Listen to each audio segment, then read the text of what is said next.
right, good morning, two-stroke turbo fans. Coming at you from a different point of view this morning. Stella's got her nose out the window, focused solely on the park. It's outside that has tons of squirrels. And we're driving to work today in a car that is unlike most cars that we have. It's got a big old L on the horn pad. It's a fancy car, and if you guys recall, I'm going to kind of recall a story. This car was a customer's of mine. It's a 2007 Lexus IS 250. Clear the windshield. The customer brought it in. It's stalled on the middle of a bridge in the middle of the night with no power. And I thought at first it might just be the alternator, but some of the wiring was burned and the steering, which is electric, wouldn't come back.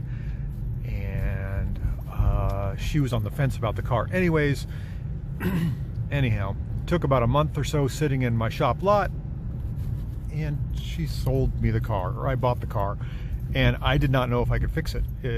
These cars are known to have where the battery sits up behind the windshield.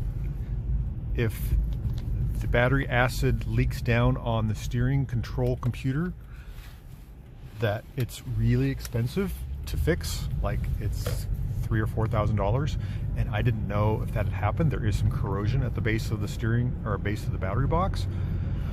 So I took a gamble. She just wanted to get rid of the car, and then it sat around for a while. I toyed with fixing it or selling it. I put an alternator in it and drove it back and forth to my house, a couple miles a day.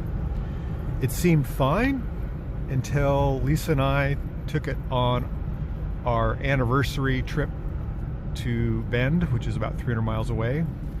And of course, the alternator caught fire 300 miles from home, which, oh my gosh, that's terrible.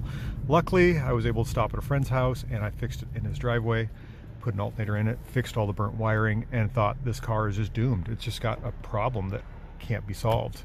But here we are, 104,000 miles now, and I've put 2,000 miles on the second alternator, and it seems to be fine. We've driven it to Seattle. It's been okay, but I'm always thinking, is it going to break down? Is it going to be a bad car? We don't know. I'm just about ready to arrive at the shop. I'll get out and show you the outside and some of the things I've done to it. It's ready for its first oil change from me as service, and it's a brake job. Stella loves it. She likes riding in the back seat with the window down, of course. It's a pretty nice car. It's the nicest one our family has. All the kids line up to want to drive it or ride in it, which is kind of fun. So that's kind of good. It's just, we didn't need another car in the family, but I needed to drive it to sort out all the issues to whether I could prove that it was worthy of a sale or not. So, oh, here we are. We are at the shop. I'll get out and walk around and give you a little tutorial on the car.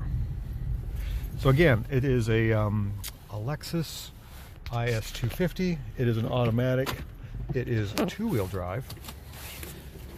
Everything I think I've fixed except for the gauges. If you look there, the needles for the tachometer is dark. The speedometer looks light, but it's dark as well. The needles have burnt out, the LED. That's the only thing that's wrong with the car left that I have yet to fix. Okay, so we've arrived at the shop. Let's pop the hood, make sure the alternator's not on fire. It's a pretty nice little car. It's got a big dent right there in that wheel arch. It needs brakes, but it's been fairly reliable for us. Let's see if I can open the hood here. So far, the alternator has not caught fire. I'm looking down where the wiring harness is. I don't see any smoke, but I have to say, every time I drive this car, every time, I wonder, is it going to strand me? Is the alternator going to catch fire? So far that hasn't been the case, but you just never know. And you would not expect that on a nice high-end Toyota brand like a Lexus, but it does happen.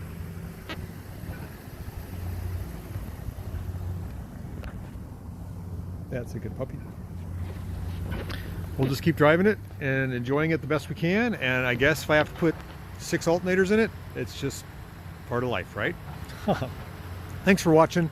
This is the update on the 2007 Lexus IS 250. So far, it's been a pretty good car.